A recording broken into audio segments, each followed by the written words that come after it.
সবচেয়ে ধনী, সবচাইতে ধনী, সবচাইতে দামি ব্যক্তি হওয়ার আমল শিখিয়েছেন নবী মোহাম্মদ সাল্লাল্লাহু আলাইহি সাল্লাম। পাঁচটি আমল শিখিয়েছেন। এই পাঁচটি আমলের মাধ্যমে আপনি সবচেয়ে ধনী হয়ে যাবেন, সবচেয়ে দামি, সবচেয়ে বিখ্যাত হয়ে যাবেন। আবু হুরায়রা রাদিয়াল্লাহু তাআলা আনহু থেকে বর্ণিত, নবী মোহাম্মদ সাল্লাল্লাহু আলাইহি সাল্লাম বলেছেন, কে আসো আমার কাছ থেকে এই আমলগুলো জানতে চাও এবং সে আমল করতে চাও। কে আসো আমার কাছ থেকে এই জিনিসগুলো জানতে চাও এবং সেই অনুযায়ী আমল করতে চাও। আবু হুরায়রা রাদিয়াল্লাহু তাআলা আনহু বললেন, হে আল্লাহর নবী, আমি জানতে চাই এবং সেই অনুযায়ী আমল করতে চাই, আমাকে শিখিয়ে দিন। তখন নবী মুহাম্মদ সাল্লাল্লাহু আলাইহি সাল্লাম আবু হুরায়রা রাদিয়াল্লাহু তাআলা আনহুর হাত ধরে বললেন, নাম্বার 1, পাঁচটি কথা বললেন। তার মধ্যে 1 নাম্বার হারাম থেকে বেঁচে থাকো। আবু হুরায়রা রাদিয়াল্লাহু তাআলা আনহুকে নবী মুহাম্মদ সাল্লাল্লাহু আলাইহি সাল্লাম বললেন, হারাম থেকে বেঁচে থাকো, তাহলে তুমি সবচেয়ে বড় পরহেজগার হতে পারবে।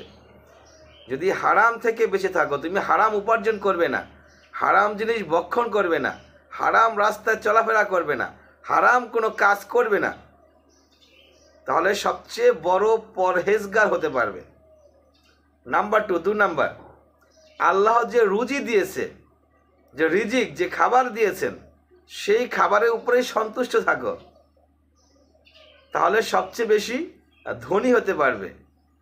অর্থাৎ ধনী হচ্ছে ধন দৌলত টাকা পয়সার ভিতরে নয়, ধনী হচ্ছে শান্তি, মনের আনন্দ। মন যত বড় সে তত বেশি ধনী। নবী মুহাম্মদ সাল্লাল্লাহু আলাইহি সাল্লাম বলেছেন, আল্লাহ পাক যেই খাবারের ব্যবস্থা করেছেন, যেই রুজি দিয়েছেন, সেই রুজিতেই সন্তুষ্ট থাকো, তুমি সবচেয়ে বেশি ধনী হতে পারবে। আয়েশা রাদিয়াল্লাহু তাআলা আনহু বলেছেন, যার মন বড় সেই সবচেয়ে বেশি ধনী। যার মন বড় সে সবচেয়ে বেশি ধনী, যার মন ছোট সে সবচেয়ে বেশি গরিব। তার মানে আপনাকে ধনী হইতে হইলে টাকা পয়সা, বাড়ি গাড়ি, সম্পদের প্রয়োজন নাই। আপনার মনটা যদি বিশাল হয়ে যায়, তাহলে আপনি আর ধনী হয়ে যাবেন। মহান রাব্বুল আলামিনের কাছে আপনি ধনীর কাতারে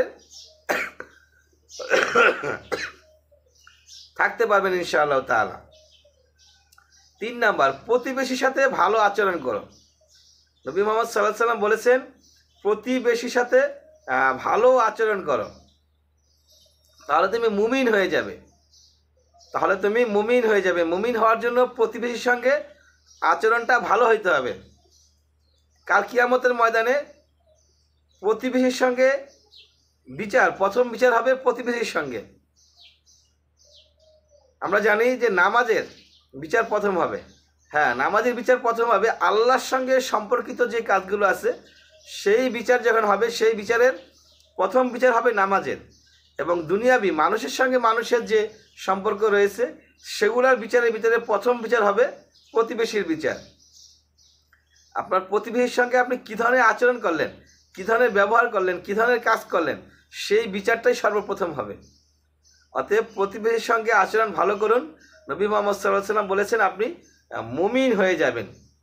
নিজের জন্য যেটা ভালো, 4 নাম্বার, নিজের জন্য যেটা ভালো মনে করেন, অন্যের জন্য সেটা ভালো মনে করবেন। অর্থাৎ দান যখন করবেন বা মানুষকে যখন কোনো কিছু দিবেন, বিনিময়ে হোক, কোনো কিছু যখন দিবেন, তখন সেটা নিজের জন্য যেটা ভালো মনে করবেন, সেটা অন্যের জন্য সেটাই পছন্দ করবেন। আব্দুর রাজ্জাক বিন ইউসুফ সাহেব একটা চমৎকার এক্সাম্পল নিয়ে আসছেন। টাকা,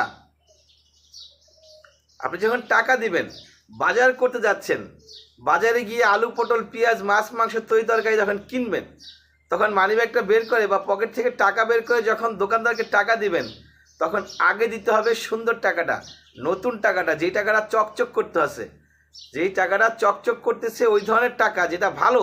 আপনার যে টাকাগুলো আছে তার ভিতরে সবচেয়ে ভালো যেই টাকাটা, সেই টাকাটাকে আগে দিতে হবে, কারণ সেই টাকাটা আপনার পছন্দের। আপনার পছন্দের টাকাটা যদি আপনি মানিব্যাগে রেখে নষ্ট ছিঁড়া টাকাটা আরেকজনকে দেন, তাহলে আপনি মুমিন হতে পারলেন না, প্রকৃত মুমিন হতে আপনি পারলেন না। কারণ আপনার ওই টাকাটা আপনার পছন্দের টাকাটা আপনি অন্যকে দিতে পারলেন না। নবী মুহাম্মদ সাল্লাল্লাহু আলাইহি সাল্লাম বলেছেন, প্রকৃত মুমিন হতে হলে নিজের জন্য যেটা পছন্দ করো, সেটা অন্যের জন্য সেটাই পছন্দ করো। তাহলে এই যে টাকার ক্ষেত্রে চমৎকার এক্সাম্পল, যে আমরা মানিব্যাগ থেকে টাকা বের করি ঠিকই, কিন্তু মূল্য দুটার এক। 10 টাকার একটা নোট, 20 টাকার একটা নোট, 50 টাকার, 100 টাকার একটা নোট, 2টা 3টা 100 টাকার নোট আছে, সবগুলোর ভ্যালু একই। অথচ যেটা সুন্দর লাগে দেখতে সেটা আমি আমার জন্য রেখে দিই, পরে খরচ করব। আর যেটা সুন্দর না, যেটা দেখতে একটু বিশ্রী হয়ে গেছে, দুর্বল হয়ে গেছে, ছিঁড়ে গেছে, সেটা আমি দোকানিকে দিয়ে দিই। এ ধরনের কাজ আজকে থেকে ইনশাল্লাহ আর করবো না আমরা, তাহলে প্রকৃত মুমিন হয়ে যাব। নাম্বার 5 নাম্বার, বেশি বেশি হেসো না। হাসতে নিষেধ করা হয়েছে, কম কম হাসবে, মুস্কি মুস্কি হাসবে, বাট হাসিটার পরিমাণটা কম হবে। যদি বেশি হাসো তাহলে অন্তর মরে যায়, আল্লাহর প্রতি যে ভয় সেই ভয়টা শেষ হয়ে যায়, আল্লাহর প্রতি যে ভালোবাসা সেই ভালোবাসাটা কমে যায়। আল্লাহর জন্য অন্তর যে কাঁদার কথা ছিল সে অন্তর আল্লাহর জন্য কাঁদে না। সেজন্য কম কম হাসতে হবে। কম কম হাসলে আল্লাহকে আপনি বেশি ভালোবাসতে পারবেন, আল্লাহর প্রতি মহব্বত, নবী মোহাম্মদ সাল্লাল্লাহু আলাইহি ওয়াসাল্লামের প্রতি মহব্বত বেড়ে যাবে। সেজন্য হাসির পরিমাণটা কমায় দিতে হবে। আর এই 5টি কাজ যদি আপনি করতে পারেন তাহলে আপনি দুনিয়াতে সফল হবেন, আখিরাতেও সফল হবেন। ওয়া আখির দাওয়ানা আলহামদুলিল্লাহি রাব্বিল আলামিন।